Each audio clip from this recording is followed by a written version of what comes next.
I was standing at the altar, my white dress shining under the church lights, my heart beating so loudly I thought the whole world could hear it. The priest asked my husband-to-be if he would take me as his wife. Everyone held their breath, waiting for his answer. But instead of saying "I do," he looked at me with cold eyes, shook his head and walked away. The gasps from the crowd filled the church. My mother fainted. My father grabbed the pew in shock. And me?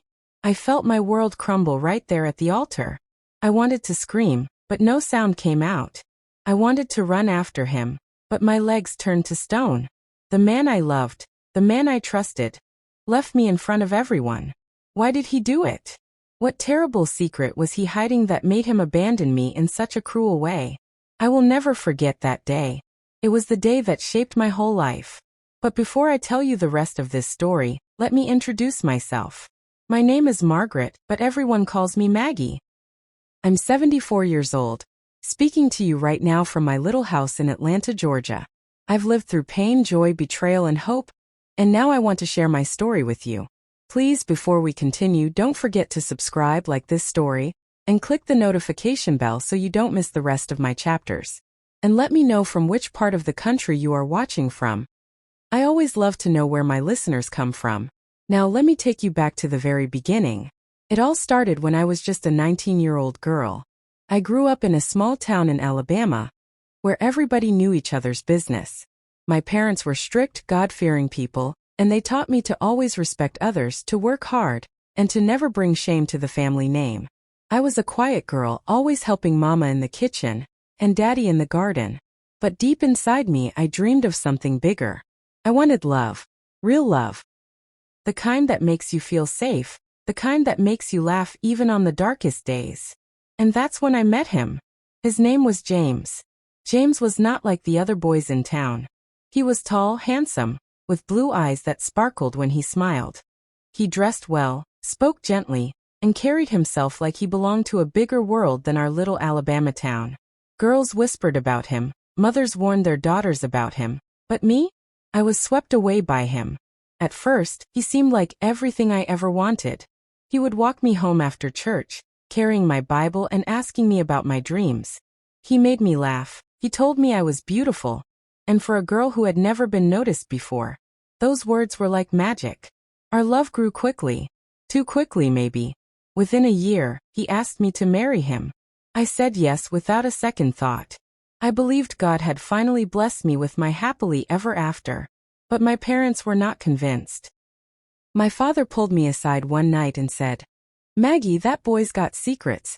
I can see it in his eyes. He's running from something." I laughed it off.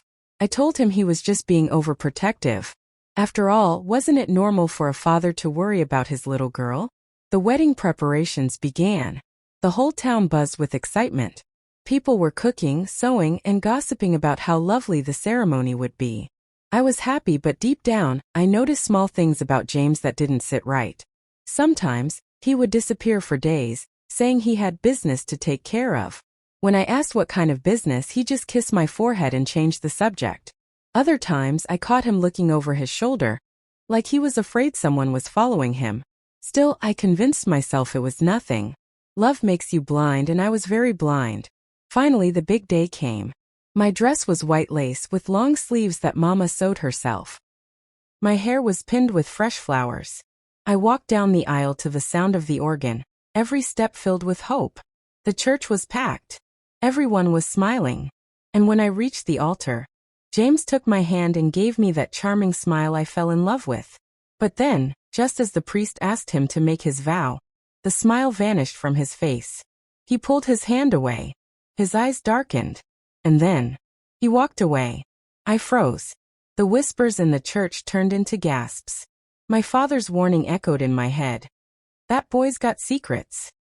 But what secrets could be so big, so terrible, that he would humiliate me in front of the entire town? And that was the beginning of the nightmare that would follow me for years. The church doors slammed shut behind him, and I was left standing there alone at the altar. People began to murmur, their voices sharp like knives. Some pitied me, some whispered ugly things, and others just shook their heads. My mother, pale and trembling, whispered, "Lord, have mercy." My father's face turned red with anger. And me? I felt like the earth had swallowed me whole. But then something even stranger happened. Just as James disappeared through the doors, a man in a dark suit slipped out after him. I had never seen that man before in my life. He wasn't from our town. He wasn't one of the wedding guests. And yet, the way he followed James, it was as if he had been waiting for this very moment. That was when I realized, James wasn't just leaving me. He was running. The whispers in the church grew louder. Some people asked if they should go after him. Others said it was better to leave things be. My father stormed outside, shouting James's name, but there was no answer. Only silence and the faint sound of a car starting in the distance. I couldn't breathe. My wedding day had turned into a nightmare, and I had no answers. Why did he do this? Who was that strange man? What had James been hiding all along? Let me take you back a little, so you can understand what led us to this terrible moment. The weeks before the wedding were full of signs I refused to see.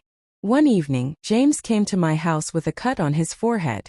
I asked him what happened, but he brushed it off, saying he had an accident at work. Yet when I pressed, his eyes darted away like a guilty child. Another time, I saw him talking in hushed tones with two men outside the general store. When I walked toward them, they stopped talking immediately and walked off, leaving James looking uneasy. I asked him about it later, and he smiled that same smile that always melted my heart. Maggie, don't worry about things that don't concern you. I'll take care of everything. I wanted to believe him. I wanted to hold on to the dream of a happy future. So I closed my eyes to the truth staring me in the face. But the truth doesn't stay hidden forever. The day before the wedding, I had the strangest encounter. An old woman I barely knew stopped me on the street. She grabbed my arm and said, "Child, don't marry that man. He carries danger with him. Can't you see it?" I laughed nervously, shook her off, and hurried away. I told myself she was just a bitter old woman trying to spoil my happiness. But now, standing abandoned at the altar, her words echoed in my mind. After James ran, the wedding guests slowly began to leave. Some hugged me, some avoided me, and some gossiped as if I couldn't hear them. My parents tried to comfort me, but I was numb. That night, I lay awake in bed, staring at the ceiling, my heart aching. I felt humiliated, betrayed, and most of all, confused. What was James hiding from me? I didn't have to wait long for an answer, because 2 days later, I heard a knock at the door. When I opened it, the same man in the dark suit who followed James out of the church was standing there. His eyes were sharp, his face serious, and his voice low. He said, "Maggie, we need to talk. It's about James." When I saw the man in the dark suit standing at my door, my knees almost gave way. He looked too serious, too determined, like someone who carried heavy truths. My first instinct was to slam the door shut and pretend I never saw him. But something inside me whispered, "This man knows why James left you." I swallowed hard and opened the door wider. "Come in," I said, my voice shaky. He stepped inside, removed his hat, and sat down at the table. His eyes scanned the room as though making sure we were alone. Then he leaned forward and said in a low, steady voice, "My name is Mr. Collins. I work with the federal authorities, and I'm afraid James isn't the man you think he is." My heart pounded. "What do you mean?" He looked at me with pity. "James is in trouble. Deep trouble. He's been involved with dangerous people, and he's been running from them for months. We've been tracking him, but we never thought he'd try to settle down here." I froze. My James? The man who carried my Bible home from church, who kissed my hand so gently. Involved with dangerous people? It didn't make sense. "There must be some mistake," I whispered. Mr. Collins shook his head. "I wish there was. But I've seen his file. He's mixed up in illegal deals, the kind that destroy lives. That's why he left you at the altar, Maggie. He was protecting you. If he stayed, those men would have found you too." Tears filled my eyes. Protecting me? Or just running away? I wanted to scream, to throw Mr. Collins out, to tell him he was wrong. But deep inside, memories rushed back. James's sudden disappearances, the strange men in town, his restless eyes. My father's warning. The old woman's words. It all started to fit together like pieces of a cruel puzzle. Mr. Collins placed a small envelope on the table. If you ever hear from him, or if he tries to contact you, call this number immediately. Don't try to help him. Don't go looking for him. Do you understand? I nodded weakly. My hands trembled as I touched the envelope. That night, I couldn't sleep again. I lay in bed, staring at the shadows on the wall, wondering what had happened to the man I loved. Was he alive?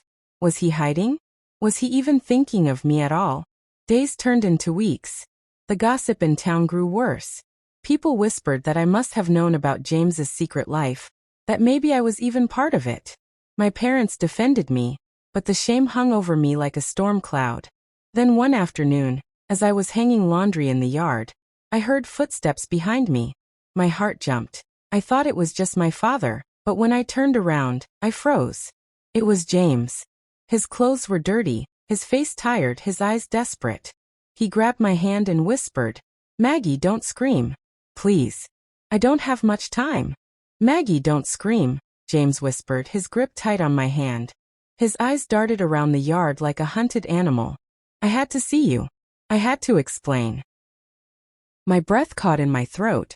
He looked nothing like the man I had fallen in love with. His hair was messy, his shirt torn, and his hands were trembling. There were shadows under his eyes, the kind you get from nights of running, hiding, and never resting. "James," I finally managed to say, "what have you done? Why did you leave me at the altar?" His face twisted in pain. "I didn't want to leave you, Maggie. I love you more than anything. But if I stayed, they would have killed us both." I pulled my hand away. Who's after you? What's going on?" He looked at me with eyes full of regret. "Men you don't want to know. Dangerous men. I made mistakes before I met you, bad mistakes. And now they won't stop until they've ruined me. That's why I couldn't marry you that day. I couldn't drag you into this." My mind was spinning. Everything Mr. Collins had told me came rushing back. The illegal deals, the men chasing him, the warning not to trust him. But hearing James say it with his own mouth, it made my heart ache even more. "James," I whispered, tears welling in my eyes. "You should have told me the truth. You should have trusted me." "I wanted to," he said, his voice breaking. "But the less you knew, the safer you were. Maggie, please, you have to believe me. I left because I loved you, not because I didn't." For a moment, I wanted to believe him. I wanted to run into his arms and forget the shame, the gossip, the pain. But then I remembered Mr. Collins's stern warning, "Don't help him. Don't go looking for him." I shook my head. "You've ruined me, James. Everyone in town whispers about me. My parents cry every night. You broke me in front of the whole world. And now you show up here, begging me to believe you?" He dropped to his knees right there in the yard. His voice cracked. "I don't deserve your forgiveness. But please, Maggie, I need your help. They're close. They're watching me. If they catch me, I'm done." I stepped back, my hands trembling. "I can't. You have to turn yourself in." His eyes widened. "No. If I do that, they'll kill me before I even get to trial. Maggie, please, I don't know where else to go." Before I could answer, I heard footsteps again. Heavy, firm, not like James's panicked movements. My heart raced as I turned toward the sound. Standing at the edge of the yard was Mr. Collins. His eyes were fixed on James, his jaw clenched, his hand slowly reaching inside his coat. "Step away from him, Maggie," Mr. Collins said in a cold voice. "Now." "Step away from him, Maggie," Mr. Collins repeated, his voice as sharp as a blade. His hand was still inside his coat, and I didn't need to guess what he was reaching for. James leapt to his feet, panic flashing in his eyes. "Don't listen to him, Maggie. He's not here to protect you, he's here to take me in. And if he does, you'll never see me again." My chest tightened. My heart was torn between two men. The one I loved but no longer trusted, and the one who claimed to be protecting me but held secrets of his own. "Please," I whispered, holding out my hands. "Don't do this here. Not in my father's yard. Not like this." But neither of them listened.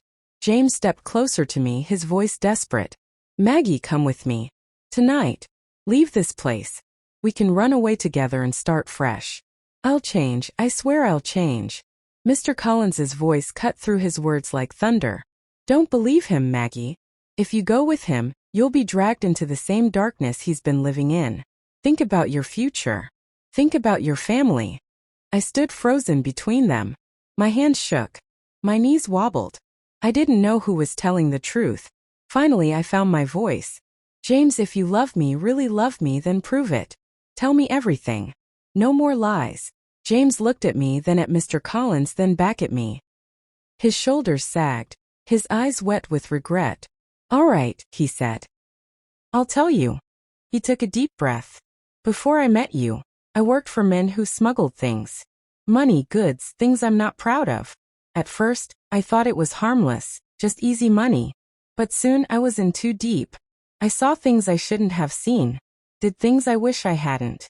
When I tried to leave, they threatened me. That's why I was always looking over my shoulder. That's why I left you at the altar. They were there, Maggie. I saw one of them in the crowd. If I had stayed, you would have been their target too. My breath caught. Could it be true? Had he really left to protect me? But before I could speak, Mr. Collins finally pulled his hand from his coat. And just as I feared, he was holding a gun. Enough, he barked. James, you're coming with me. Right now. The world seemed to stop. The birds went silent, the wind stilled, and all I could hear was the pounding of my heart. James stepped in front of me, shielding me with his body. His voice cracked as he shouted, "You'll have to shoot through me first." The barrel of Mr. Collins's gun gleamed in the sunlight. My breath caught in my throat as I clutched my chest. James stood tall in front of me, his arms spread as if he could shield me from bullets with nothing but his body. "Step aside, James," Mr. Collins ordered, his voice steady but cold. "You know you can't outrun this any longer. You've caused enough damage." James shook his head violently. "You don't understand. They'll kill me if I go with you. They'll kill her too. That's what you don't see. This isn't just about me anymore, it's about Maggie." Mr. Collins didn't flinch. His gun stayed pointed, his jaw locked tight. "I'm here to protect Maggie. And the only way to do that is to take you out of the picture." My heart sank. Both men claimed to be protecting me, but both of them also terrified me. I grabbed James's arm. "Stop this. Both of you." My voice cracked with desperation. "I'm not a prize to be fought over. I just want the truth." James turned to me, his eyes wild with fear. "The truth is, they'll never stop hunting me. Unless—" His words trailed off, and for the first time I saw something in his eyes that chilled me. A dark, desperate idea forming. "Unless what?" I whispered. "Unless I do something drastic," James muttered. Mr. Collins stepped closer, his gun unwavering. "Don't listen to him, Maggie. He's only thinking of saving himself. Men like him don't change. They only drag down anyone who dares to love them." James spun around, anger flashing in his face. "You don't know what I've been through. You don't know what they made me do." His voice cracked with fury and guilt. "I never wanted this life. I never wanted to hurt her." Tears stung my eyes. My hands trembled as I stood between them, the weight of both their truths crushing me. But before I could say another word, a sharp crack split the air. It wasn't a gunshot. It was the sound of breaking glass. We all turned toward the house. My mother screamed from inside. A shadow moved past the window. Then another. Mr. Collins's face darkened. He lowered his gun just slightly and hissed, "They found him." James grabbed my hand, his grip tight and urgent. His voice was a desperate whisper. "Maggie, we have to run. Now." The sound of shattering glass echoed through the yard. My heart dropped to my stomach. From inside the house came my mother's terrified scream, followed by the crash of something heavy falling to the floor. "Dear Lord, no," I gasped. My knees nearly gave way, but James yanked my hand, forcing me to stay upright. "They're here," Mr. Collins growled, his gun now raised toward the house. His eyes hardened, his entire body tense like a soldier ready for war. James pulled me closer. "Maggie, listen to me. If they've come inside, your parents are in danger. We can't stay here. We have to run." I shook my head violently, tears welling in my eyes. Run? And leave my parents to them? Never. Before either man could argue, another scream pierced the air, this time my father's. The sound was raw, desperate. the kind of scream that tore through your bones. I ripped my hand away from James and bolted toward the house, but before I reached the steps, the front door swung open with a violent slam. 2 men stepped out. Both wore dark suits, their faces shadowed by wide hats. One carried a crowbar, the other a pistol. Their eyes were cold, scanning the yard until they landed on James. "Well, well," the one with the pistol sneered. "We finally caught up to you." James stiffened, his jaw tight. "Leave them out of this," he shouted, pointing at me and my family. "This is between me and you." The man laughed, a harsh, chilling sound. "You should know better by now. There's no walking away clean. You dragged her into this the day you said her name in front of us." Mr. Collins moved in front of me, gun drawn. His voice was ice. "FBI, drop your weapon and surrender." But the pistol-wielding man only smirked. "You think that badge makes you untouchable? We've buried agents before." The standoff was unbearable. James standing to my left, Mr. Collins in front of me, and the 2 intruders blocking the doorway to my parents. My chest heaved with fear. My world spun. Then, without warning, my father's voice cried out from inside the house. "Maggie, run!" But it was too late. The man with the pistol raised his weapon, not at James, not at Collins, but at me. His fingers squeezed the trigger. The gunshot exploded through the air, louder than thunder. I gasped and flinched, certain the bullet had torn through me. But instead of pain, I felt a heavy shove. James had thrown himself in front of me. The bullet struck him in the shoulder, spinning him backward. He fell to the ground with a cry, clutching the wound as blood seeped through his shirt. "James!" I screamed, dropping to my knees beside him. My hands pressed against the wound, my tears falling onto his chest. Mr. Collins fired back, his gun barking twice in quick succession.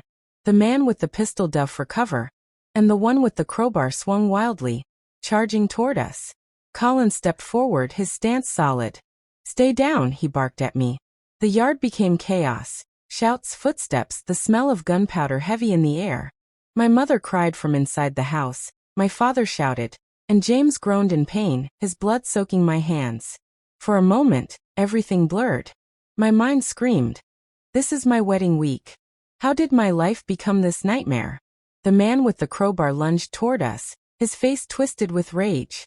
Instinct took over. I grabbed a rock from the garden and hurled it with all my strength.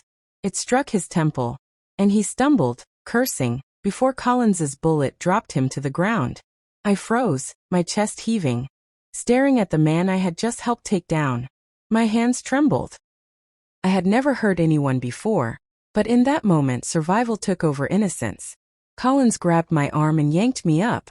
"We need to move now. There could be more of them." But James, pale and bleeding on the ground, reached for me with desperate eyes. "Don't leave me, Maggie. Please. I can't make it without you." My heart tore in two. If I stayed with James, I might die beside him. If I went with Collins, I might live, but I would be abandoning the man I once believed was my future. Before I could decide, headlights suddenly cut through the dusk. A black car screeched to a halt at the edge of the yard. The back door flung open, and a shadowy figure stepped out. It wasn't another intruder. It was a woman, and she called James's name like she had known him her whole life. The woman's voice sliced through the chaos like a blade. "James!" she cried, rushing toward him. My head snapped up. My heart stopped. She was tall, dressed in black, her hair pinned neatly beneath a hat. Her face was pale but striking, her eyes sharp and full of recognition as they locked on him. James groaned in pain, his bloodied hand reaching out. Clara. The name made my stomach twist. Clara? Who was Clara? I stared at James, my voice cracking. You know her?" James coughed, his face contorting in pain. "Maggie, please. I can explain." But the woman, Clara, dropped to her knees beside him, pushing me aside without hesitation. She pulled a cloth from her coat and pressed it against his wound with practiced hands. "Hold still, James. I've got you." My hands shook as I stumbled backward. The man who abandoned me at the altar, who returned begging for my forgiveness, was now bleeding in my yard. And another woman knew how to touch him like she'd done it before. Mr. Collins didn't lower his gun. His eyes narrowed. "Who are you?" And what's your connection to him? Clara lifted her chin, her voice calm but firm. I'm the only reason James is still alive. And if you truly want him in custody, Agent, then you'll need me. Because the men chasing him won't stop until they bury him, and anyone near him. Her words chilled me. She spoke like someone who had walked in this darkness far longer than I had. James winced, trying to push himself up. Maggie, listen. Clara isn't what you think. But I cut him off, my chest heaving. What is she, James? Who is she to you? Clara's eyes flicked toward me, unreadable. For a moment, I thought she pitied me. Then, with an unsettling calm, she said, I was his fiancée once. The words struck harder than any bullet. My ears rang. My vision blurred. Fiancée? Another woman he had promised forever to? James tried to reach for me, his voice weak. It's not what it sounds like, Maggie. She saved me once. But I swear you're the one I love. But before he could finish, headlights flared again from the road. Another car was approaching. This time, its doors flung open before it even stopped. Men spilled out, 3, maybe 4 of them, all armed, all heading straight for us. Mr. Collins cursed under his breath, raising his weapon again. Too late. They found us all. The night split open with the roar of engines and the crunch of tires on gravel. 4 men in dark coats leapt from the car, their guns already drawn. Their footsteps pounded against the earth as they closed in, their shadows stretching long under the headlights. Mr. Collins grabbed my arm and yanked me behind him. Stay down, Maggie, he barked, his gun raised. James groaned on the ground, clutching his bleeding shoulder. Clara pressed harder on his wound, her sharp voice cutting through the chaos. If he bleeds out, all of this was for nothing. The armed men spread out, surrounding us like wolves circling prey. One of them sneered, his voice cruel. Looks like we interrupted a family reunion. Hand him over. Now. James tried to push himself up, staggering, his face pale. Leave them out of this. It's me you want. But the leader of the men shook his head slowly. His pistol gleamed under the car lights. You don't get it, boy. They've already been dragged in. There's no escaping this. You should have known better than to fall in love. His words cut deep into my chest, leaving me trembling. Was I really going to die tonight because of James's past? Before I could think, Mr. Collins fired first. The crack of the gun echoed like thunder, and one of the attackers dropped. Shouts erupted as the others fired back. Bullets ripped through the night, striking wood, glass, and dirt around us. Down! Collins yelled, forcing me to the ground. My heart pounded so hard it hurt. My ears rang with the deafening sound of gunfire. Clara dragged James toward the car that had brought her. We can't fight them all. We need to move, she shouted. James clung weakly to her. But his eyes, those desperate, pleading eyes, searched for me. Maggie, come with me. Please. I froze, torn between Collins, who fought like a soldier to keep me safe, and James, who still begged for my love even as blood poured from his body. And now Clara, the woman who once had his heart, was pulling him into her world, away from mine. Everything was spinning out of control. I crawled closer to James, bullets whizzing past my ears. You lied to me, James. I cried, my voice breaking. You lied about everything. And still you want me to choose you? He coughed, his voice hoarse. Because I love you, Maggie. And I'll die before I let them take you too. But just as I reached for his hand, one of the attackers broke through the chaos. He rushed forward, grabbed me by the arm, and yanked me up from the ground. Got her, he shouted. I screamed, kicking and struggling, but his grip was iron. Let her go. James roared, his voice filled with a power I'd never heard before. He lurched to his feet despite his injury, and for a terrifying moment, he aimed to throw himself at the man holding me. But the attacker pressed a cold gun barrel against my temple. Move and she dies, he growled. The gun pressed cold and hard against my temple.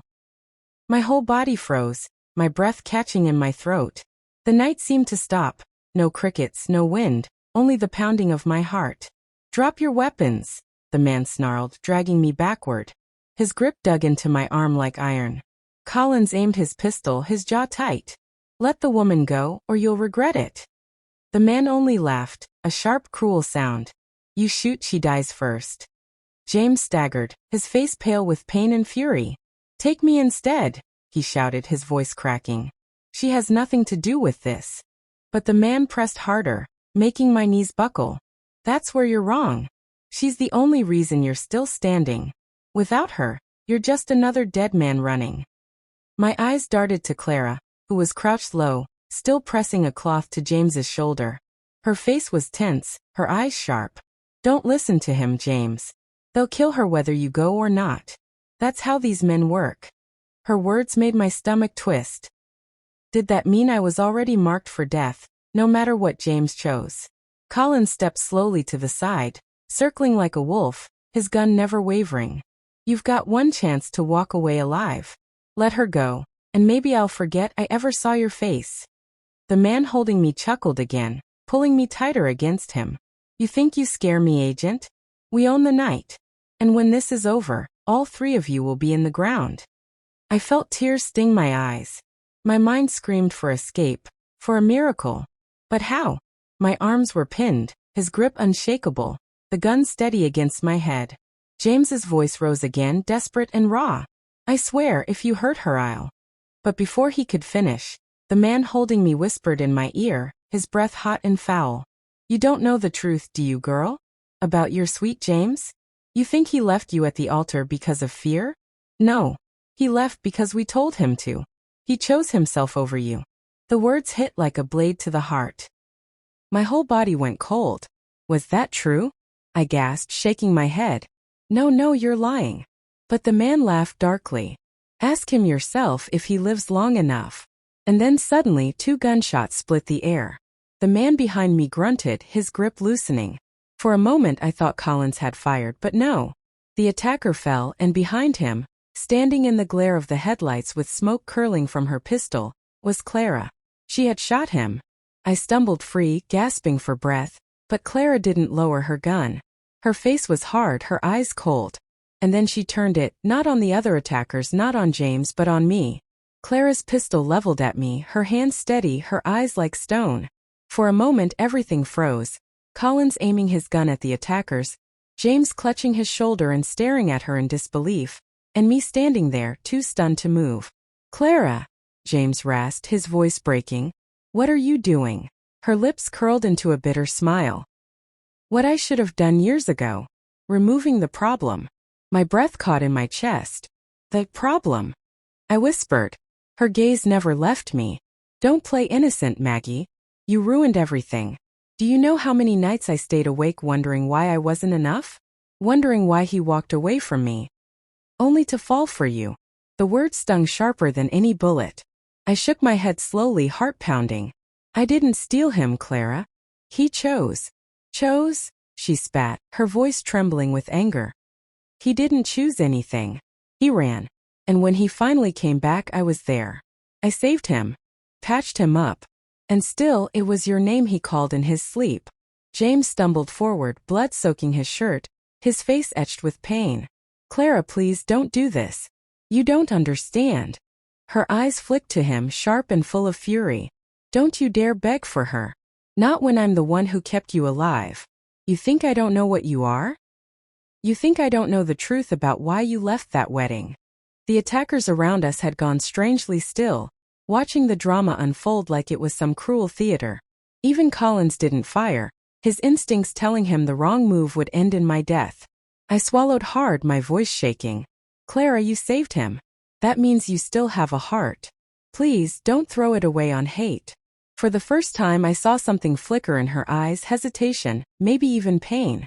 But it vanished as quickly as it came. "You don't get it," she whispered. "If you live, I lose him forever. But if you die, maybe he'll finally see me." And then her finger began to tighten on the trigger. "No!" James roared. He lunged forward despite his wound, throwing himself between us. Clara's gun went off, the blast echoing through the night. I screamed as James collapsed, his body crumpling to the dirt. The world spun, my ears ringing. Clara's face went pale, her hands shaking now. She hadn't meant to hit him, but she had. "James!" I cried, falling to my knees beside him. His blood was warm against my hands, his eyes fluttering as he tried to breathe. Collins fired twice, dropping two of the stunned attackers. Chaos erupted again, but all I could see was James's face, growing weaker by the second. And then, just as I pressed my hands to his wound, James's lips parted. "Maggie, there's something I never told you," he whispered, his voice fading. His eyes began to close. James's body shook as I pressed both hands to his chest, trying desperately to stop the blood. My tears blurred everything, but I could still see his lips moving, struggling to form words. "Maggie." His voice was faint, broken. I didn't walk away because of me. I walked away because a gunshot cracked the night. I screamed, ducking low, my body covering his. Collins fired back, his voice rough with fury. "Get them out of here." The remaining attackers scattered into the darkness, their footsteps pounding against the dirt. But I barely noticed. All I cared about was the man slipping away in my arms. "Stay with me, James. Please." My voice cracked as I shook him. "Don't you dare leave me again." Clara stood frozen a few feet away, her pistol hanging limp at her side. Her face was ghostly white, her eyes wide, lips trembling. I didn't mean to hit him." Collins spun toward her, his gun raised. "Drop the weapon." She looked at him, then at me, then at James lying in my arms. Her knees buckled, and she collapsed to the ground, the gun slipping from her fingers. "This wasn't supposed to happen," she whispered over and over, rocking herself. "Not like this, not like this." Collins kicked the gun away and kept his aim steady on her, but my focus never left James. His eyes fluttered open weakly, meeting mine. "Listen," he breathed. You have to know." "Yes, I'm here. I'm listening, James." I sobbed, leaning closer. "I walked away because he coughed, blood staining his lips. "They said if I married you, you would die." The words struck me like lightning. My whole body went numb.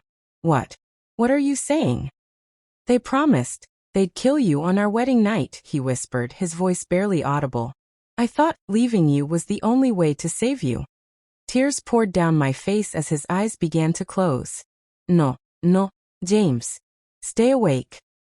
Don't you leave me now, not after telling me that."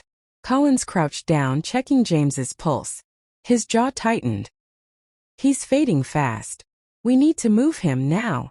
I clung to James, refusing to let go. "Please hold on. Please." And then, just as Collins grabbed his radio to call for backup, headlights blazed down the dirt road again. A black SUV screeched to a halt. The doors opened, and out stepped three men in dark suits. Their faces were shadowed, but their presence was suffocating. One of them spoke, his voice smooth and commanding. "Hand him over. He belongs to us." The night fell silent except for the ragged sound of James's breathing. My hands trembled as I held him close, his blood soaking through my dress. The three men stepped closer, their polished shoes crunching against the gravel. Collins raised his gun instantly, his stance firm. "Stop right there," he barked. The leader smirked, his face still hidden beneath the brim of his hat. "You're outnumbered, officer. Lower the weapon and give us the boy." Boy. My heart lurched. They weren't just after James, they'd been after him for years. Collins didn't flinch. "Over my dead body." The man tilted his head, his smile cold. "That can be arranged." He snapped his fingers and two more figures emerged from the shadows, armed and waiting. My pulse raced. I tightened my grip on James, who stirred weakly in my arms. His lips moved, whispering only one word. "Run." I shook my head violently. "No. I'm not leaving you." Clara suddenly stood, her face streaked with tears. Her voice trembled. Please don't hurt him. He needs help." I'll go with you, just don't take him." The leader's eyes flicked to her, then back to James. "You don't matter. He does." Collins took a step forward, his finger brushing the trigger.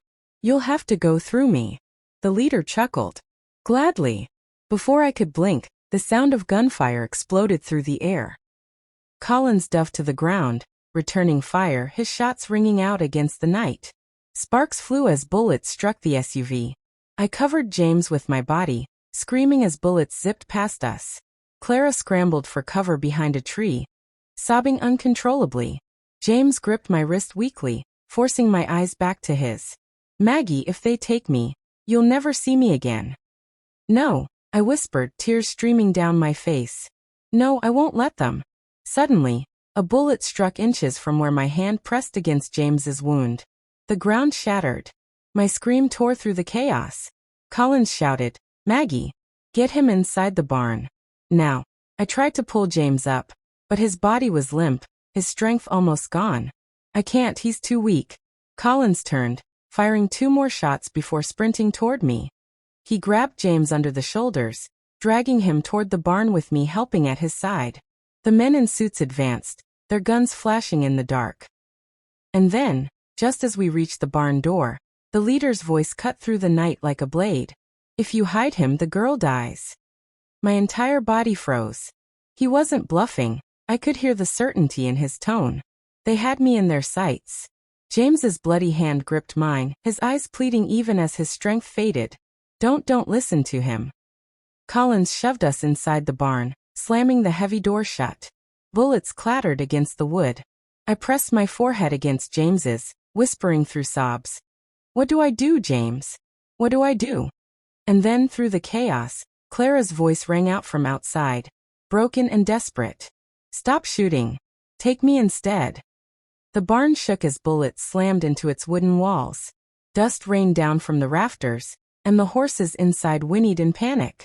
Collins pushed James and me deeper into the shadows, his gun clutched tight, sweat streaking down his forehead. Then silence. The sudden quiet was worse than the gunfire. My ears rang as I strained to hear what was happening outside. And then Clara's voice, trembling but clear, broke the stillness. Stop shooting. Take me instead.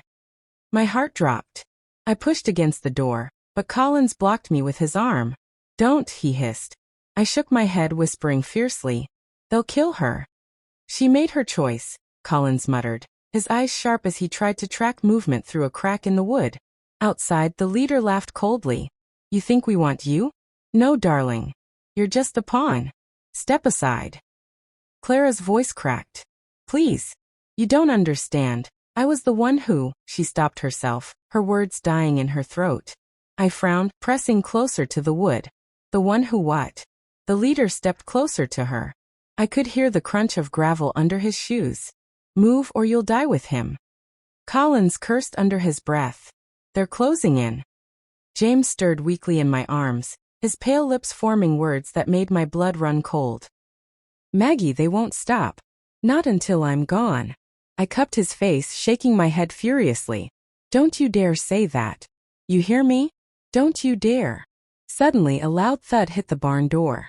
The hinges rattled, dust flying into the air. The men were trying to break in. Clara screamed. Wait. I'll tell you the truth. I'll tell her everything. My blood froze.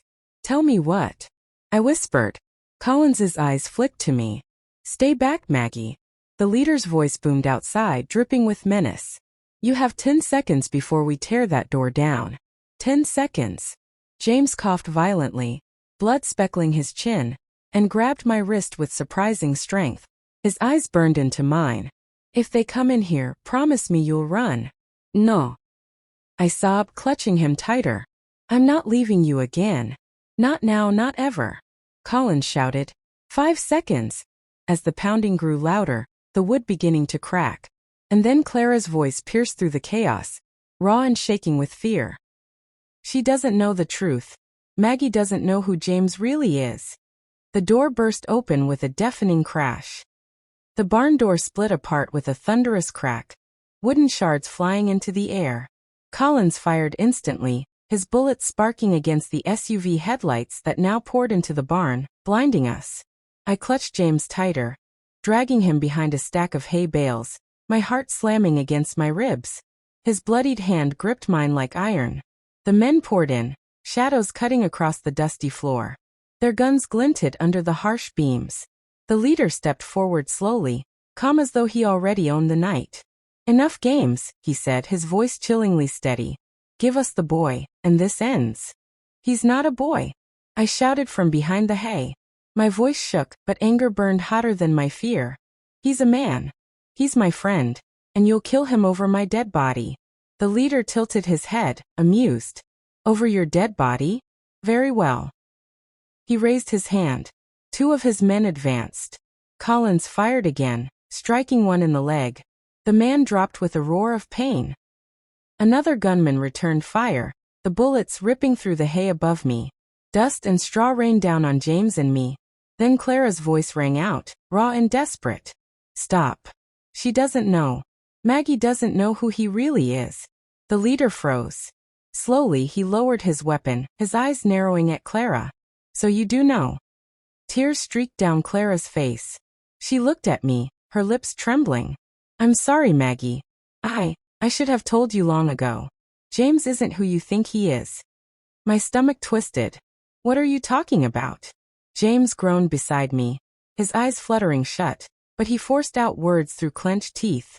Don't listen to them. The leader stepped closer, his voice a venomous whisper. Tell her, girl. Or I will. Clara dropped to her knees, sobbing. He's not just James. A gunshot exploded, silencing her words. Clara screamed as the bullet struck inches from her feet, splintering the floorboards. Enough, the leader roared. He pointed his gun at me. Bring him out now, or everyone in this barn dies. Collins cursed, reloading furiously, sweat pouring down his brow. Maggie, I can't hold them all off. You've got to decide now. I looked down at James. His face was ghostly pale, his blood staining my hands. He shook his head faintly. Don't give me up.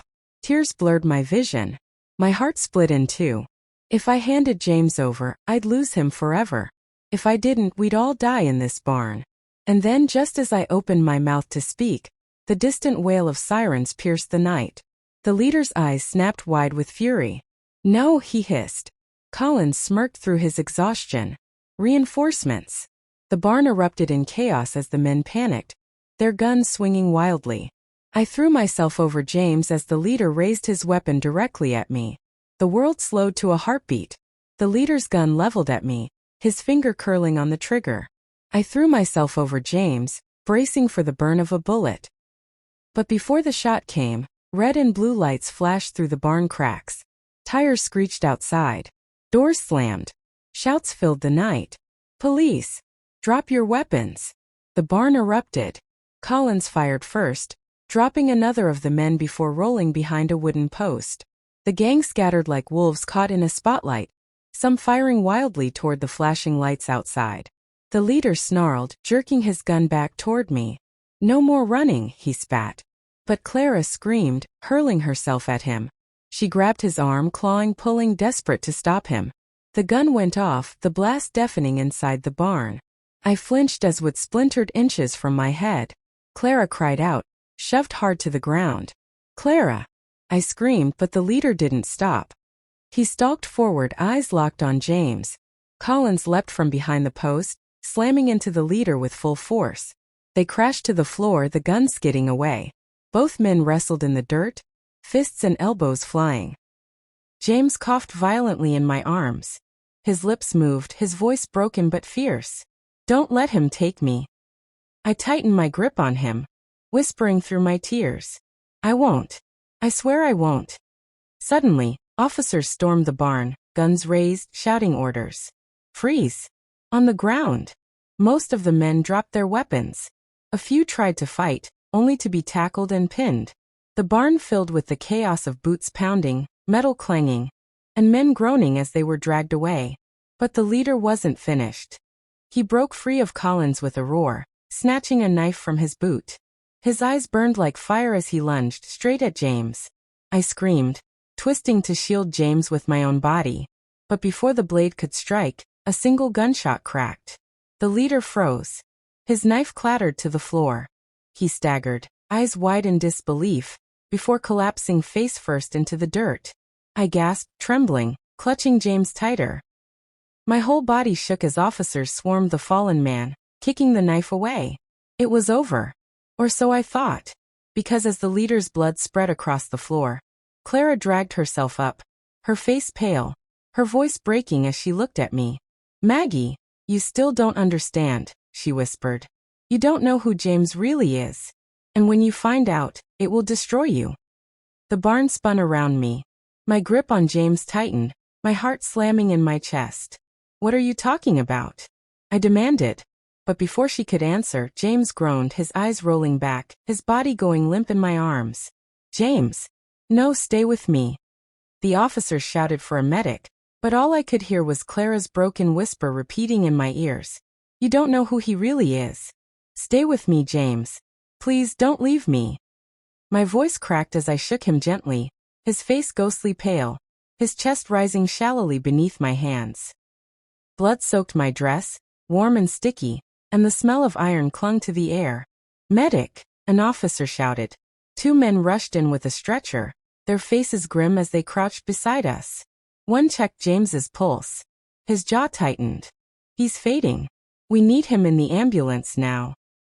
They pried him from my arms, laying him on the stretcher. I tried to follow, but Collins held me back.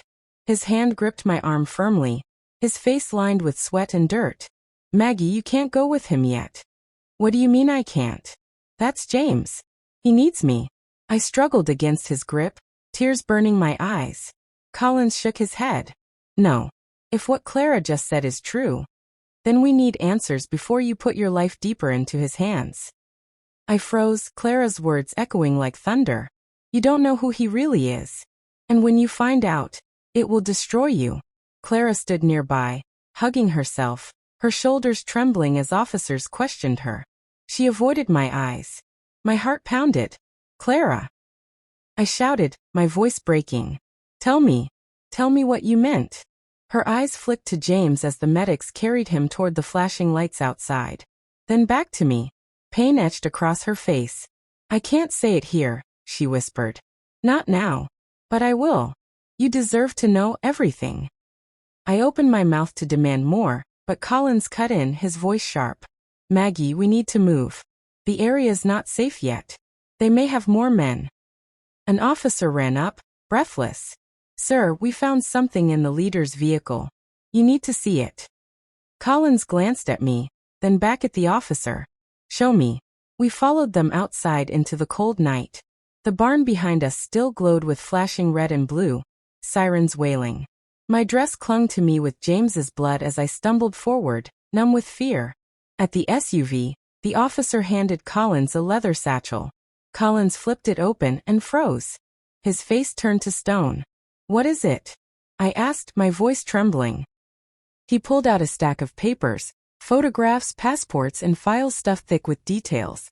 One photo slid loose, fluttering into the dirt at my feet. I bent and picked it up. My blood ran cold. It was James, but not the James the first knew. His hair shorter, his face harder, a scar across his jawline. He wore military gear, standing beside men I didn't recognize. My knees weakened. I clutched the photo, shaking my head. No, this isn't him. This isn't my James. Collins's eyes darkened. He flipped another file open, and I glimpsed the name printed in bold letters across the top. Not James, but another name entirely. That's impossible. I whispered, my voice breaking. Collins looked at me with a mix of pity and warning. Maggie, whoever you thought James was, you've been lied to. He's been hiding his real identity from you all along. The ground tilted under me. My breath caught in my throat. And just then, before I could speak, before I could even breathe, the medic shouted from the ambulance. We're losing him. We need to move now. The doors slammed shut. The siren wailed to life. And James, the man I thought I loved, the man I thought I knew, was rushed away into the night, carrying with him secrets that threatened to tear my entire world apart. The sirens faded into the distance, pulling James farther and farther away from me. My fingers dug into the dirt where I had dropped to my knees. The photograph still clutched in my trembling hand. That face. That scar. That name that wasn't James. It felt like the world had tilted off its axis, spinning me into a place I didn't understand. My chest heaved, my heart breaking, not just from fear that I might lose him, but from the cruel thought that maybe I never truly had him at all. Clara's quiet voice broke through the ringing in my ears. I told you, she whispered, her eyes glistening. You don't know him the way you think you do. I turned on her, my voice raw. Then tell me, Clara. Who is he? Who is James? Her lips parted, but before she could answer, Collins cut in sharply.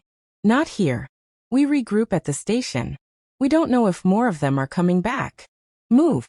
Officers began to scatter, securing the area, pulling bodies from the barn, loading evidence into vans. But I couldn't move. My legs felt like stone, my heart too heavy. Clara touched my arm gently. Maggie, I'll tell you everything. Promise. But you need to be strong. The truth is darker than you imagine. I yanked my arm away. Strong. My voice cracked into a scream. I stood at the altar and he abandoned me. He came back begging, dragging danger to my doorstep, bleeding in my arms, and now you tell me the man I loved isn't even real. Silence fell around us. Even the officers paused to glance at me, their faces heavy with pity. Collins finally spoke, his tone softer. We don't have much time. The files in that car. He lifted the satchel. They tell a story. Not all of it, but enough to know James has been living a double life. And Maggie, he looked me in the eyes. You've been part of it whether you knew or not. My stomach dropped. My fingers loosened, the photo slipping into the mud. No, iwisparat. No, I didn't know. I didn't know. But Clara's expression told me she believed otherwise. That somehow in her eyes I was guilty too, guilty of loving him, guilty of trusting him. An officer jogged up with urgency in his steps. Sir, we've traced the SUV's license plates. It belongs to a shell company based overseas. But that's not the shocking part. Collins frowned. Then what is? The officer held out a tablet with the data pulled up. Collins's eyes widened as he read, and then slowly, his head turned toward me. Maggie, your name is on the file. My blood ran cold. What? My voice shook. That's not possible. But the officer nodded grimly. It is. Her name appears under associates. Whoever James really is, he's tied Maggie to all of it. The ground spun beneath me. My lungs seized, struggling for air. And then from behind us, Clara's voice rang out clear and sharp. He did it to protect her. Everyone froze. Collins's jaw tightened. Protect her? By dragging her into this madness. Clara's eyes shone with fierce determination as she stared at me. You don't understand. If James hadn't put her name in those files, she would already be dead. The silence that followed was deafening. And in that silence, one horrifying question echoed in my mind. If everything Clara said was true, then who exactly was trying to kill me? And why? My head spun, my body swaying as if the ground beneath me had vanished. Protect me? That's what Clara said. That James, whatever his real name was, had tied me to his secrets so I wouldn't die? It made no sense. None at all. Start talking, Collins demanded, stepping closer to Clara. His gun was still at his side, but his tone carried a lethal edge. If you know what this is about, spill it. No more riddles. Lives are at stake. Clara looked at me, not him. Her hand reached for mine, but I pulled away. Maggie, you have to believe me. James wasn't lying about loving you. He walked away from you that day at the altar because he thought it was the only way to keep you safe. I shook my head violently, tears stinging my eyes. Safe? He humiliated me. He broke me. He left me standing there like a fool. Her face softened, but her words were hard. Better a fool than a corpse. The truth in her tone cut me like glass. Collins narrowed his eyes. Safe from who, Clara? Clara's gaze hardened, her voice lowering. From the syndicate. The men in that SUV? Just foot soldiers. There are others, worse ones. The kind who erase entire families if they even suspect betrayal. The word families made my stomach twist. Collins frowned. And James? He's one of them, isn't he? Clara hesitated. Then with a heavy breath she whispered, he was. Until he tried to get out. A ripple of shock moved through the air. Officers muttered among themselves. Collins's jaw tightened. I felt my knees weaken. My whole world threatening to collapse again. He was supposed to marry me, Clara admitted bitterly, her eyes distant. But he ran. I thought it was for freedom, but now I see it was for her. She nodded toward me. He chose you, Maggie. And that choice painted a target on your back. I couldn't breathe. My mind flashed with every moment. His nervous smiles, his sudden absences, the shadow in his eyes when he thought I wasn't looking. It all fit together now, a puzzle I never wanted to solve. Why didn't he just tell me? My voice cracked like breaking glass. Why didn't he trust me with the truth? Clara's voice softened. Because if you knew, they'd come for you even faster. Ignorance was your shield. Collins slammed his fist against the side of the patrol car. And now the shield's gone. Her name's in the files. They'll never stop until she's either dead or used as leverage to get to him. The word struck me harder than a bullet. My whole body shook. One of the officers rushed up, panic in his eyes. Agent Collins. You need to see this. He handed over a phone with a video playing. The image was shaky, but clear enough. A masked man standing in front of a syndicate banner, his voice distorted. We have him. Your precious James. He is alive for now. But if Maggie does not come to us willingly, he dies. She has 24 hours. The video ended in static. Everyone froze. My mouth went dry. My heart stopped. They didn't just know my name. They wanted me. The night air felt colder than ice. Even though I was wrapped in a blanket one of the officers had given me, my hands wouldn't stop trembling. 24 hours. That was all I had. Collins stood nearby, his jaw tight, his eyes scanning the shadows like a wolf ready to strike. Clara sat on the back of the patrol car, her face pale, her lips pressed into a line as though words could no longer save her. I kept replaying the video in my head. The masked man, the threat, the banner. And James. Alive. Somewhere out there, waiting for me. I wanted to scream, to run, to tear the whole world apart until I found him. But the words kept echoing. She has 24 hours. It wasn't just a warning. It was a sentence.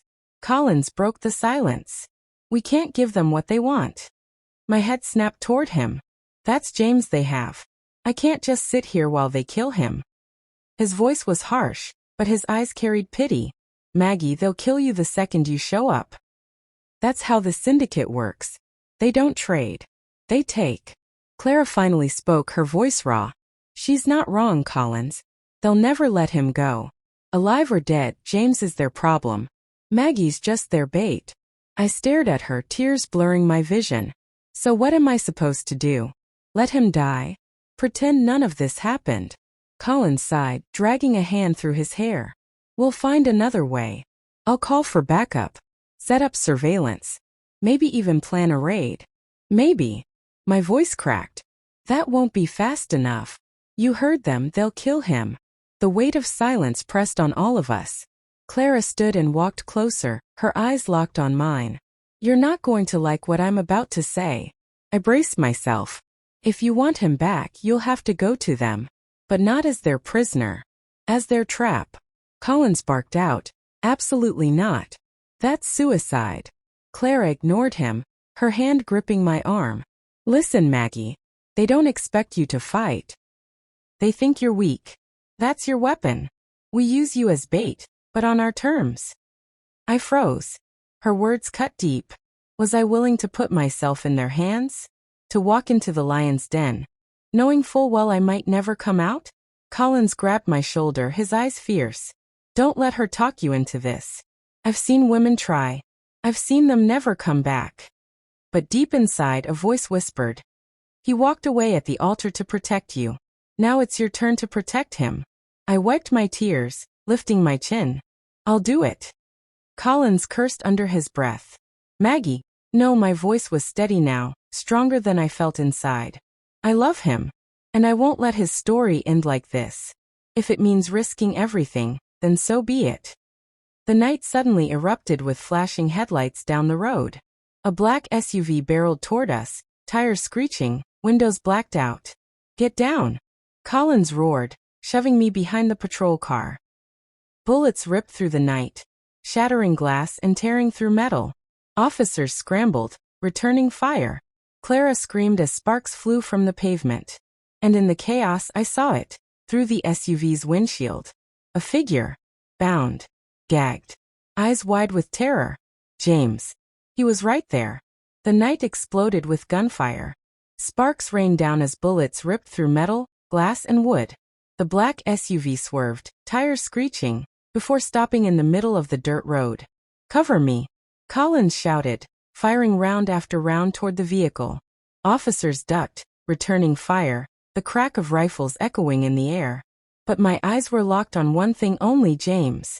He was slumped against the SUV's window, wrists bound, gag cutting into his mouth, his eyes pleading with me. Something inside me snapped. I couldn't wait.